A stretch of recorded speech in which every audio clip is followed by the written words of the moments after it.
मैं एम नफीस रशीद, आप देख रहे हैं भारत न्यूज। भारत न्यूज पे सीधा चश्मा, ज़रा सीधी नज़रों से देखिएगा और ज़रूरत नहीं है अपनी नज़रें आड़ी टेढ़ी करने की।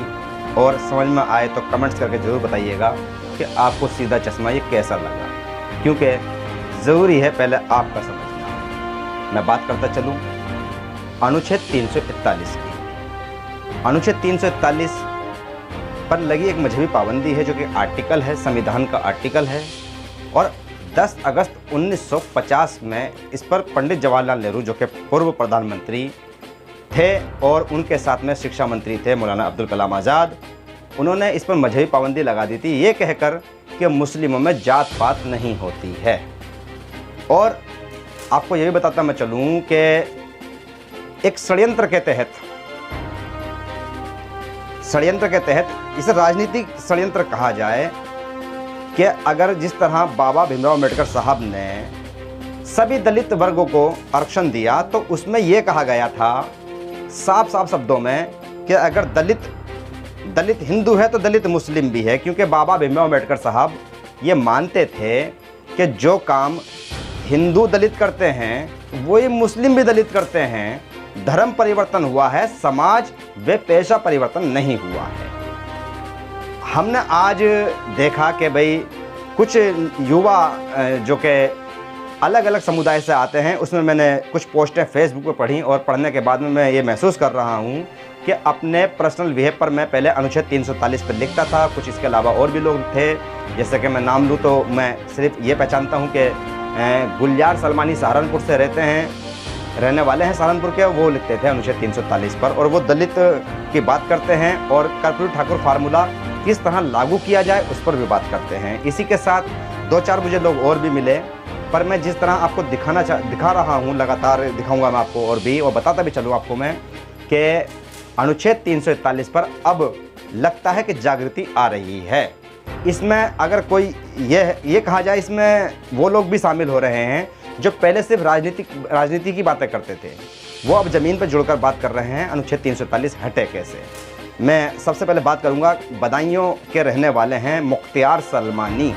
इन्होंने अपनी फेसबुक पर लिखा है कि मजहबी पाबंदी अनुच्छेद 341 से हटाई जाए। हालांकि बड़ा आर्टिकल नहीं लिखा है, और मैं ये भी कहता चलूँ तो ज़्यादा बेहतर रहेगा कि संघर्ष अभी ज़मीनी स्तर पर वो नहीं है जो होना चाहिए था, जो समाज का अधिकार था।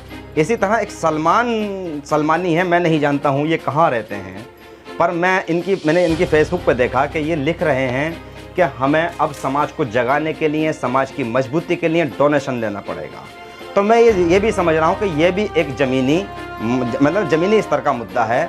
अगर किसी संगठन के पास में कोई भी समाज क्यों ना हो, मंसूरी समाज, अंसारी समाज, सैफी समाज, अगर उनके पास उनके संगठनों के अंदर पैसा नहीं होगा, डोनेशन नहीं लेंगे वो लोग, तो वो फेल हो जाते हैं और आज तक फेल रहे हैं। इनको फेल ही कहा जाएगा। मैं नहीं कहूँगा कि कोई भी संगठन इतना सक्सेसफुल संगठन है कि वो अपने दम पर कोई भी लड़ाई लड़ सकता है, जो संवैधानिक लड़ाई लड़नी चाहिए आम जनमानस के लिए, क्योंकि कहीं ना कहीं ये बात सामने आती है कि जो मौलिक अधिकार हैं उनसे हम लोग जो वंचित, यानी कि वो समाज वंचित रहा है जो उसका हकदार है। यानी कि मान लो अगर हिंदू नाई है, वो बिहार में ठाकुर है, उत्तर प्रदेश में सविता है, या दिल्ली में सेन है, तो इसी तरह अगर मुस्लिम नाई की बात करते हैं तो यहाँ भी ये समझने में आसानी हो जाएगी कि मुस्लिम होने के नाते उसको सिर्फ ओबीसी की कैटेगरी में रखा गया है, दलित श्रेणी में नहीं रखा गया है। जबकि बाल वो काटता है, मुस्लिम नाई बाल काटने का ही काम करता है।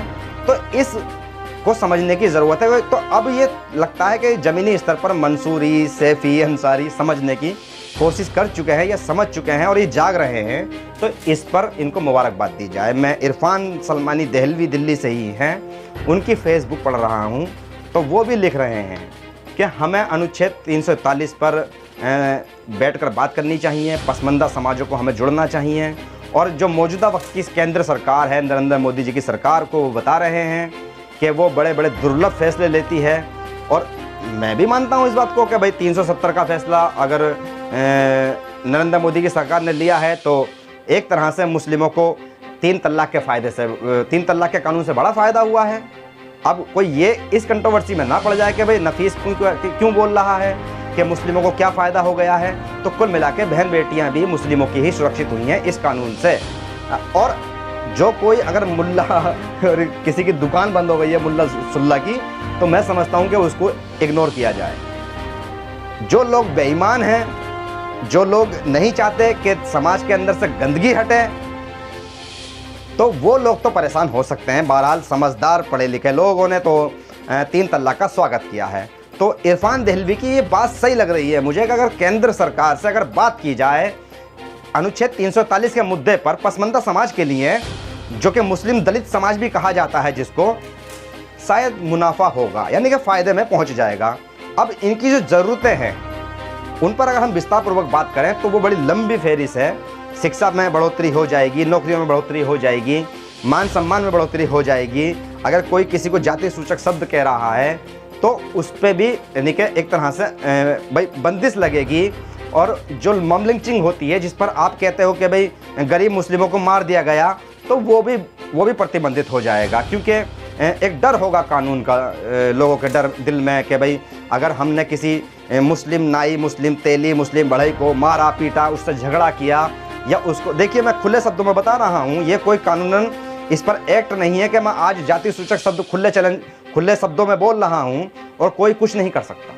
उसकी वजह यह है कि दलित एक्ट है। जाति सूचक शब्द दलित एक्ट में आके किसी को नहीं बोल सकते हैं, उस पर यानी कि कार्रवाई हो जाती है, पर यहाँ आके नहीं होती है। तो इसी तरह गांवों के अंदर ये माहौल बना है, देहातों के अंदर ये माहौल बना है, और जो बड़े स्तर के समाज अपने आप को कहलाना पसंद करते हैं, तो वो इसका भरपूर उपयोग करते हैं। और किसी न किसी तरीके से जो दबा कुचला समाज हो गया, जो किसी न किसी तरीके से ये हाथ के दस्तकार हैं, मजबूती में आते हैं वो लोग, और वो ईमानदारी के साथ अपने पैसे को अपनाकर अपने आप को समाज से जोड़ लेते हैं, तो वो बदनाम होते नजर आते हैं। तो अगर इस कानून पर बात की जाएगी, जैसे कि इरफान देहलवी ने कहा है कि सरकार मान सकती है बात, अगर हम लोग इकट्ठा होकर बैठ के बात करें, तो वो सबको इकट्ठा होने के लिए भी फेसबुक से ऐलान कर रहे हैं और समझाने की कोशिश कर रहे हैं। इसी तरह मैं देख रहा हूँ हाफिज गुलाम सरवर को, जो कि यूनाइटेड मुस्लिम मोर्चे के राष्ट्रीय प्रवक्ता हैं, और वक्त वक्त पर अनुच्छेद 340 में बड़ा अच्छा विश्लेषण करके आम जनमानस को समझाने की कोशिश करते हैं। सोशल मीडिया पर व टीवी चैनलों पर आप उनको देखते रहते होंगे। आज किराड़ी विधानसभा दिल्ली के अंदर ही उनको बुलाया गया और अनुच्छेद 340 पर बैठ कर चर्चा की गई, यानी कि इस मुद्दे पर चर्चा की जा रही है। तो ये अब जमीनी स्तर पर काम होता नजर आ रहा है।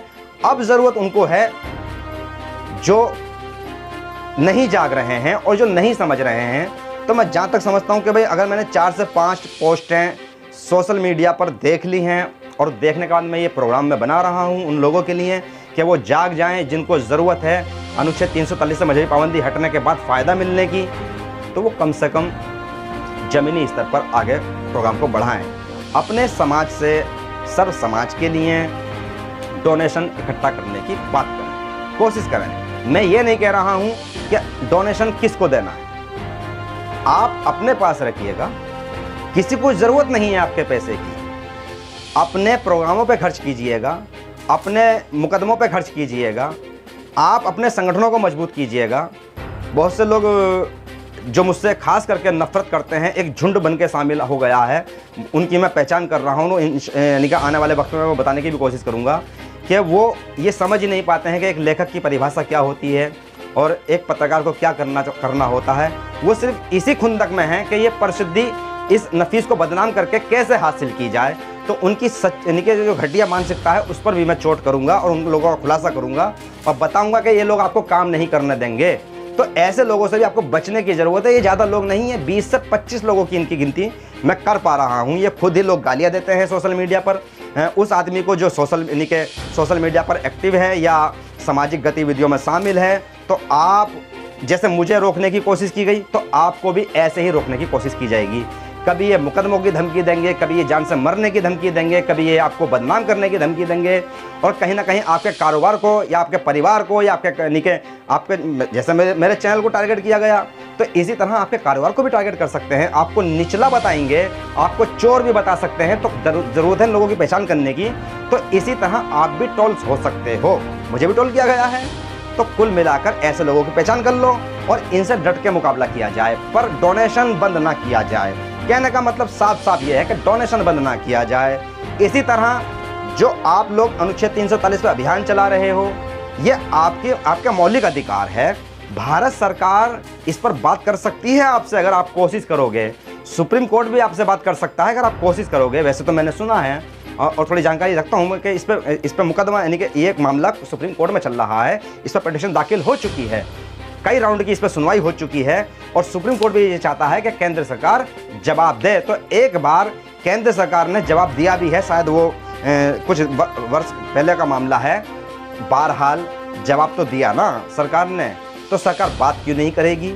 सरकार बात करती है। सरकार थोड़ी सी बात जब करती है जब आप लोग एक्टिव होते हैं, आप लोगों के दिल में दर्द होता है और अपनी शिक्षा को लेकर आप गंभीर होते हो, अपने रोजगार को लेकर आप गंभीर होते हो, आप अपनी सुरक्षा को लेकर गंभीर होते हो।